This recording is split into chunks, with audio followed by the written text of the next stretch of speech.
अलिबागजवळील 3 ऐतिहासिक असे किल्ले, तेही फक्त एका दिवसात पब्लिक ट्रान्सपोर्टने. रेवदंडा, कोर्लाई, कुलाबा किल्ला. तर चला मग करूया या भन्नाट भटकंती प्रवासाला सुरुवात. जय शिवराय मित्रांनो, सकाळी लवकर उठून दादरवरून कुर्ला, कुर्ल्यावरून पनवेल ट्रेन पकडली.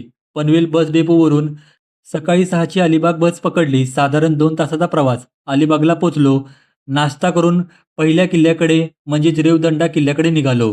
अलिबाग बस डेपोवरून 8:30ची रेवदंडा ही बस आपल्याला मिळते. त्या बसमध्ये बसून रेवदंडा बस स्टॉप लास्टमध्ये आपल्याला उतरायचं आहे. थोडं चालत गेल्यावर आपल्याला प्रसिद्ध असा 7 बुरुज पाहायला मिळतो. यालाच सेंट बार्बर टॉवर असे म्हणतात. किल्ल्यात तोफ, तटबंदी, वाड्याचे अवशेष पाहायला मिळते. समुद्राच्या लाटांमुळे काही भागांची तटबंदी ढासाळलेली दिसते. किल्ला खूप मोठा असला तरी आत त्याच्या परिसरात गाव आणि रेस्टॉरंट असल्यामुळे मूळ विस्तार पूर्णपणे पाहता येत नाही. यानंतर मी चाललो आहे कोर्लाई या किल्ल्याकडे. रेवदंडा बस स्टॉपवरून मुरुड जाणारी बस पकडून आपल्याला कोर्लाई गावात पोहोचायचे आहे. 2 किलोमीटर चालत गेल्यानंतर समोर आपल्याला कोर्लाई किल्ला दिसतो.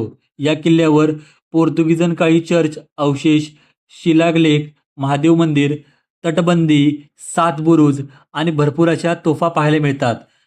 तिन्ही बाजूने समुद्राने वेढलेला हा किल्ला अप्रतिम दृश्य देतो. कोर्लाई किल्ल्याची भटकंती पूर्ण झाल्यानंतर पुन्हा अलिबागला जाणारी आपल्याला बस पकडायची आहे आणि आपला तिसरा किल्ला आहे अलिबाग जवळील कुलाबा किल्ला. हा किल्ला समुद्राच्या मधोमध असल्यामुळे भरती ओहोटीवर हा अवलंबून आहे. याची भरती ओहोटी सायंकाळी 3 ते 6 मध्ये कमी होते. त्यावेळीच आपल्याला किल्ल्यावर चालत किंवा घोडागाडीने जाऊ शकता.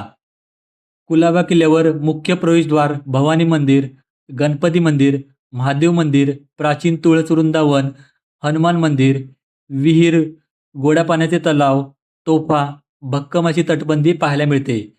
आणि तसेच समोर आपल्याला सर्जा कोट हाही दिसतो. अशा प्रकारे एका दिवसात रेवदंडा, कोर्लाई आणि कुलाबा हे ऐतिहासिक किल्ले आरामात पाहता येतात. तुम्हालाही एका दिवसात 3 किल्ल्यांची भन्नाट भटकंती करायची असेल तर हा प्लॅन नक्की करून बघा. जय शिवराय.